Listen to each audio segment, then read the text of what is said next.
Okay बड़ी साथ में देखने वाले हैं सोलो लेवलिंग के एपिसोड 3 को। और इससे पहले के एपिसोड देखने के लिए तुम आई बटन के ऊपर क्लिक कर सकते हो। जैसा कि हमने लास्ट एपिसोड के अंदर देखा था कि सन जिंगवू मर चुका था, बट इसी के साथ हमें एक स्क्रीन भी दिखाई जाती है एंड इस एपिसोड की शुरुआत भी उसी स्क्रीन से ही होती है। लेकिन यहाँ पर एक ट्विस्ट है। सन जिंगवू जो कि लास्ट एपिसोड में मर चुका था, प्रेजेंट में वो एक हॉस्पिटल के बेड के ऊपर है। यहाँ पर चौंक के उठने के बाद संग सबसे पहले अपने हाथ और पैर को देखता है, जो कि बिल्कुल सही हालत में है। और ये चीज देखने के बाद यहाँ पर जिनवू को भी समझ नहीं आता कि उसके साथ ये क्या हो रहा है। जिनवू को ये सारी चीजें सपना लग रही थी, लेकिन तभी उस रूम के अंदर दो आदमी आते हैं, जिनमें से एक आदमी का नाम है इनुकाय। इनुकाय जिनवू को ये बताता है कि वो एक मैनेजर है हंटर एसोसिएशन मॉनिटरिंग डिवीजन का। यहाँ पर जो दूसरा आदमी है उसका नाम है शुन। इनुकाय और शुन जिनवू को बताता है कि वो 3 दिन से बेहोश था। ये सुनने के बाद जिनवू थोड़ा सरप्राइज होता है और वो मिस्टर सॉन्ग और जूही के बारे में पूछता है। इनुकाय इस पर कहता है कि वो दोनों भी ठीक है, हालत बहुत ज्यादा खराब है, इसीलिए उसकी साइकोलॉजिकल ट्रीटमेंट चल रही है और हो सकता है कि शायद वो हंटर का काम भी छोड़ दे। इसके बाद इनुकाय ये भी बताता है कि उस टेम्पल से खाली 6 लोग ही बाहर निकल पाए थे। हंटर्स की जॉब हमेशा खतरे में तो रहती है, लेकिन ऐसी घटनाएं बहुत रेयरली देखी जाती हैं। अब इस हादसे के बारे में जैसे ही इनुकाय को पता लगा था, वो व्हाइट टाइगर गिल्ड मेंबर्स के साथ वहाँ पर जाता है, लेकिन वहाँ पहुँचते ही बस उन्हें जिनवू ही दिखता है। वो ये भी कहता है कि उन सबको ना ही वहाँ पर कोई टेम्पल मिला और ना ही कोई स्टैचूज। ये सुनने के बाद जिनवू कहता है कि ऐसा कैसे हो सकता है। इस पर इनुकाय कहता है कि अगर उन्हें वहाँ पर कोई भी डेड बॉडीज नहीं मिलती तब वो इस बात को झूठ मान सकता था। ये बोलते ही वो खड़ा होता है और जिनवू से एक सवाल पूछता है। इनुकाय कहता है, जिनवू क्या तुमने रीअवेकनिंग एक्सपीरियंस करी है? इनुकाय की ये बात सुनकर जिनवू को कुछ समझ नहीं आता। जिनवू यहाँ पर ये सोचता है कि हंटर्स की एबिलिटी कभी भी उनके लाइफ में चेंज नहीं होती है, लेकिन तब भी कुछ ऐसे हंटर्स होते हैं जो कि सेकंड अवेकनिंग को एक्सपीरियंस कर सकते हैं और ऐसा करके वो एस रैंक या ए रैंक के हंटर्स भी बन सकते हैं। इसके बाद इनुकाय जिनवू के सामने एक मैजिक पावर डिटेक्टर लाके रख देता है और जिनवू को उसके ऊपर हाथ रखने के लिए कहता है। इनुकाय को यहाँ पर ऐसा लग रहा है कि जिनवू की सेकंड अवेकनिंग हुई है, इसलिए वो जिंदा बच पाया। लेकिन यहाँ पर जिनवू जैसे ही उस मैजिक पावर डिटेक्टर के ऊपर हाथ रखता है,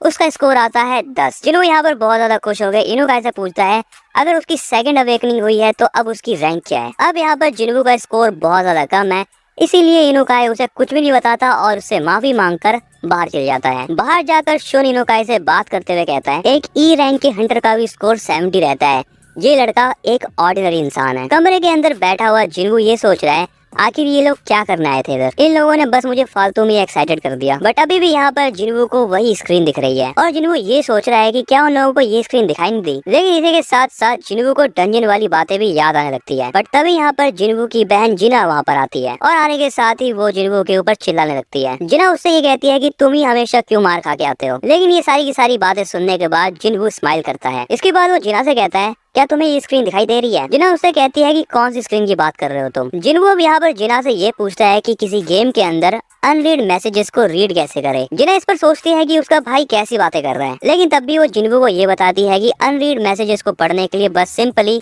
मैसेज बॉक्स के ऊपर क्लिक कर दो। और ये कहने के बाद जिना उस रूम से बाहर चली जाती है। उस रूम के बाद जिना की फ्रेंड सॉन्गी उसका वेट कर रही थी। रूम में बैठा हुआ जिनवू गेम के सारे नोटिफिकेशंस को पढ़ रहा होता है। जैसे कि ये जो सिस्टम है वो प्लेयर की डेवलपमेंट के लिए बनाया गया है और अगर प्लेयर सिस्टम के रूल्स को फॉलो नहीं करता तो उसके ऊपर पेनल्टी भी लग सकती है, लेकिन अगर वो रूल्स को फॉलो करता है तो उसको रिवॉर्ड्स मिलेंगे। जिनवू यहाँ पर ये सारी की सारी बातें पढ़ता है, लेकिन उसको एक भी चीज समझ नहीं आती। लेकिन फिर भी यहाँ पर जिनवू एक डेली क्वेस्ट को कंफर्म कर देता है। यहाँ पर वो देखता है कि इस क्वेस्ट के अंदर उसको 100 सेटअप्स मारने हैं, 100 पुशअप मारने हैं, 100 स्क्वाट्स और 10 किलोमीटर भागना है। अगर वो इस टास्क को कंप्लीट करने में फेल हो जाता है तो उसके ऊपर एक पेनल्टी लगेगी। लेकिन यहाँ पर जिनवू हॉस्पिटलाइज्ड है और वो सोचता है कि ये सब कुछ एक मजाक है और उसको ये सब कुछ करने की जरूरत नहीं है। इसके बाद अगले सीन में इनुकाय को दिखाया जाता है, जो प्रेसिडेंट से फोन पर बात करते हुए कहता है उस लड़के की कोई भी रीअवेकनिंग नहीं हुई है। इस पर प्रेसिडेंट कहता है, अच्छा ऐसी बात है, वैसे हम लकी हैं कि इस बार कोई डंजन ब्रेक नहीं हुआ था, लेकिन डंजन में हुआ इंसिडेंट अभी भी एक मिस्ट्री है। इसके बाद प्रेसिडेंट इनुकाय को इस केस को स्पेशल फाइल के अंदर डालने के लिए कह देता है। अगला सीन होता है गिल्ड मास्टर चोए के ऑफिस का, जहाँ पर वो चा को एक बी रैंक के मिशन पर एज अ इंस्ट्रक्टर भेजना चाहते हैं। जिस पर चा कहती है, ऐसा क्यों? चोए बताता है कि ये मिशन हमें ज्वाइन करने वाले लोगों के लिए एक टेस्ट मिशन होने वाला है। इस पर चा कहती है कि उसको एज अ इंस्ट्रक्टर खुद के ऊपर डाउट है। इस पर चोए से कहता है कि तुम्हें कुछ भी नहीं करना, जैसे तुम नॉर्मली फाइट करती बोलती हो बस वही करना है, जिससे कि बाकी लोग तुम्हें एज अ एग्जांपल देख पाए। मिस्टर चॉय ये बताता है कि हंटर गिल्ड पूरे कंट्री के टॉप 5 गिल्ड में से एक है, लेकिन इंटरनेशनल लेवल पे चॉय की गिल्ड की औकात कुछ भी नहीं है। इसीलिए यहाँ पर चॉय चाहता है कि उसके हंटर ज्यादा से ज्यादा कामयाब हो। अगले सीन में दिखाया जाता है कि रोड के बीचों बीच एक डंजन का गेट खुलता है, जो कि बिल्कुल नया होता है। इस गेट को देखकर सभी लोग ये सोच रहे होते हैं कि ये हंटर्स कब आएंगे। तभी हमें यहाँ पर अगले सीन में दिखाया जाता है कि जिनवू अपने बेड के ऊपर आराम से सो रहा है और यहाँ पर स्क्रीन के ऊपर एक नोटिफिकेशन आती है, जिसमें ये लिखा होता है कि उसका डेली क्वेस्ट फेल हो चुका है। इसके बाद एक अर्थक्वेक आता है, जिसकी वजह से जिनवू अपने बेड से गिर जाता है और जैसे वो गिरता है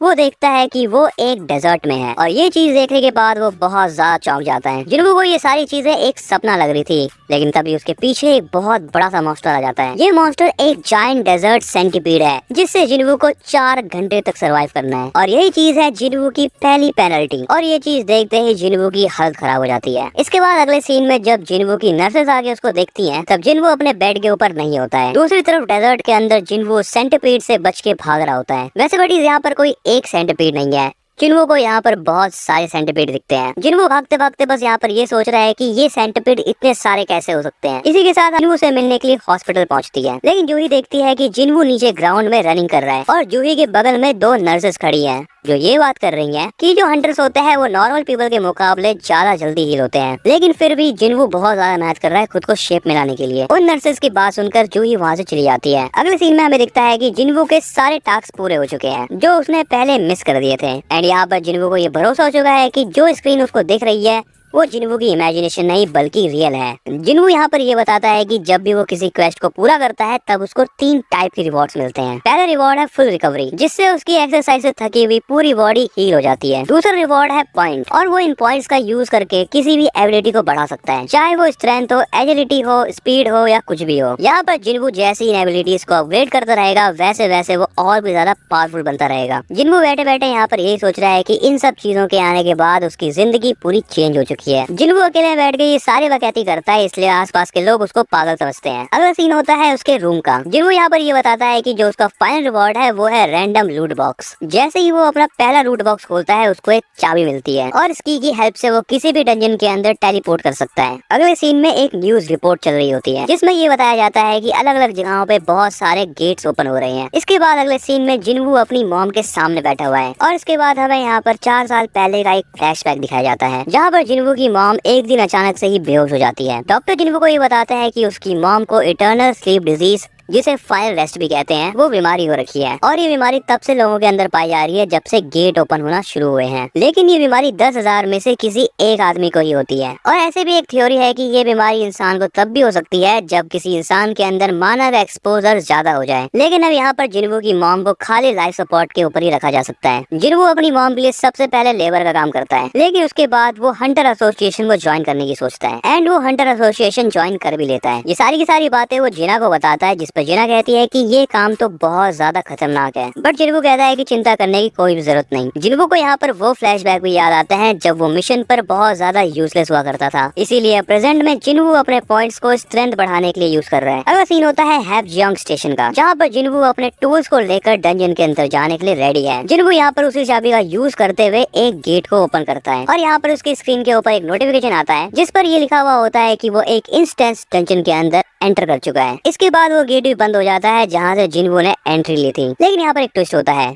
जिनवू के बगल में से एक लड़की नॉर्मली पास करती है। जिनवू यहाँ पर ये बात समझ जाता है कि उसके आसपास एक डायमेंशन बन चुका है। जिनवू अब यहाँ से बाहर निकलने की सोचता है, लेकिन तभी उसको एक और नोटिफिकेशन आती है, जिसमें ये लिखा हुआ है कि वो डंजन को एग्जिट नहीं कर सकता। अगर उसे बाहर निकलना है तो उसको टेलीपोर्टेशन स्टोन का यूज करना होगा या फिर डंजन बॉस को हराना होगा। जिनवू सोचता है कि ये काम उसके लिए बहुत मुश्किल होने वाला है, लेकिन तब भी वो यहाँ पर उस डंजन के अंदर घुस जाता है। अंदर आता है जिनवू का कॉन्फिडेंस बहुत ज्यादा लो होने लगता है और उसके सामने अचानक ही 3 गॉब्लिन आ जाते हैं। वो तीनों गॉब्लिन जिनवू के ऊपर हमला करते हैं, लेकिन जिनवू उनके हर अटैक को डॉज कर पा रहा है। यहाँ पर एक गॉब्लिन जिनवू को लगभग हिट करने वाला होता है, लेकिन जिनवू भी यहाँ पर मौका देखकर सबसे पहले उसके ऊपर अटैक करता है और इसी के साथ वो उस गॉब्लिन को मार भी देता है। इसके बाद वो बाकी बचे हुए 2 गॉब्लिन्स को ही मार देता है। एंड अब यहाँ पर जिनवू को ये बात रियलाइज होती है कि वो एक्चुअली में थोड़ा बहुत स्ट्रॉन्ग तो हो चुका है। लेकिन तभी जिनवू के पीछे से एक वुल्फ टाइप का मॉन्स्टर आ जाता है। वो मॉन्स्टर जिनवू के ऊपर ऐसा अटैक करता है जिससे जिनवू की तलवार टूट जाती है। यहाँ पे ये वुल्फ गॉब्लिन से ज्यादा पावरफुल होता है। वो वुल्फ जिनवू के ऊपर बहुत ज्यादा फास्ट अटैक करता है। उस वुल्फ को देखकर जिनवू के पैर भी नहीं हिल पा रहे और जिनको सोचता है कि क्या उसको डर लग रहा है। तो बट यहाँ पर इसी के साथ ये एपिसोड होता है खत्म। और तुम्हें यार वीडियो कैसी लगी तुम मुझे ये कमेंट बताना, और अगर तुम्हें ये वीडियो पसंद आई है तो इसको फटाफट से लाइक कर दो और फटाफट से अगला एपिसोड देखने के लिए चैनल को सब्सक्राइब कर लेना। और इसी के साथ मैं मिलता हूँ तुम्हें अगले एपिसोड में।